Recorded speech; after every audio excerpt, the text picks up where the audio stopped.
Hindi totoo na walang mga opportunity dito sa Pilipinas, kaya maraming Pilipino ang naghihirap. Ang totoo, ang daming opportunity na pwedeng magpapalago sa tao.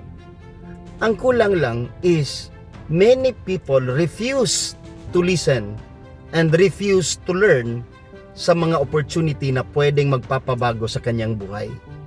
Kapatid, ako mismo, isa ako sa mga tao na nabaon sa maraming problema, maraming utang, na dati nag-iisip ako, ano bang solusyon sa sitwasyon ko? Kapatid, unti-unti lang nabago yun, starting nung meron akong nakitang isang ordinaryong janitor na na-rated K, naging multimillionaire. So, naghahanap ako ng kasagutan, anong ginawa niya? At doon ko po naintindihan ang proseso. The moment pala na tayo mismo is willing tayong matuto, unti-unti mababago the way tayo mag-isip. And ang maganda, pati buhay natin mababago. Ang problema lang kasi sarado kaagad tayo sa isip natin sa mga opportunities. Kapatid, for the past 2 weeks, imaginein mo, kumita kami ng 371,000 pesos sa negosyong First Vita Plus.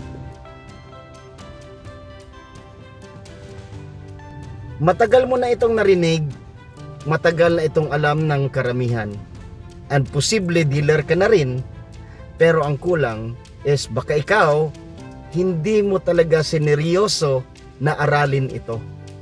And kung naging dealer ka na, baka kasi nahihirapan ka nung ginawa mo ang negosyong ito. It's because ang ginawa mo is nakafocus ka sa pagbebenta, nakafocus ka para makakuha ng tao, para kumita ka. No. Nung time na inaral ko ang sistema, meron tayong dalawang dapat maintindihan ngayon.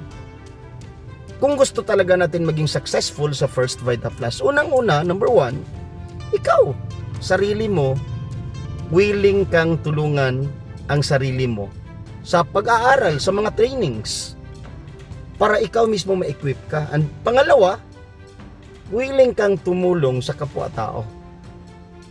Mahihirapan ka talagang kumuha ng tao or magbebenta kung nararamdaman ng tao na bibentahan mo sila. No.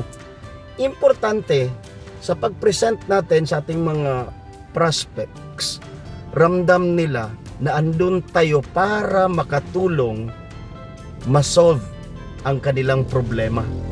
It's either problema sa health or financial problem na matagal na rin siyang nag-iisip kung ano bang gagawin para makaalis sa rat race na trabaho, sweldo, bayad sa utang. Andun tayo to help them na gawin ang tamang pamamaraan sa pagnenegosyo. The moment na ramdam ng tao na ikaw mismo handa kang tumulong sa kanya, ikaw mismo ang tulay para ma-solve ang mga problema niya, hindi mag-alanganin, sasama ang tao sa iyo. Pero kung mararamdaman ng tao na bebentahan mo lang siya para magkapera ka, kung mararamdaman ng tao na kukunin mo lang siya, ipapiin mo siya para magkapera ka, mahihirapan ka sa negosyong First Vita Plus. Kapatid, ang gandang buhay ang naghihintay sa ating lahat dito once sineryoso natin ang negosyo. Kaya kung ikaw dealer ka na, congratulations. Tuloy lang. Every training, attend ka. Every training, attend ka para mag-grow ka sa sarili mo. And pati yung mga tao mo, ipa-attend mo sila ng mga training para grupo kayong merong sapat na kaalaman. And importante ikaw din, handa kang tumulong sa ibang tao. Guys, be the next multimillionaire with First Vita Plus. Kami po sa grupo namin sa Abante All Star, congratulations. Meron tayong 3 virtual training na pwede tayong magtutulungan dito. Maximize natin ito, yung kape-kape natin. Every Wednesday yan, madaling araw. And yung The Winning Edge Academy na ginagawa natin every Sunday evening. Doon tayo mag-grow. And Trip to Millions Global Training, doon tayo magdadala ng mga tao para tulungan natin sila na mabuksan ang kanilang isipan kung gaano kaganda ang First Vita Plus. Kaya kung ikaw gusto mo talaga ng pagbabago, silipin mo First Vita Plus. Attend ka ng Trip to Millions Global Training. Doon po namin isi-share ang mga pamamaraan kung ano ba talaga ang proseso papunta sa pag-asenso at pagyaman. Kaya God bless ating lahat. Tuloy tayong mangarap at magsumikap. Ang gandang buhay ang naghihintay sa ating lahat dito sa First Vita Plus. Power!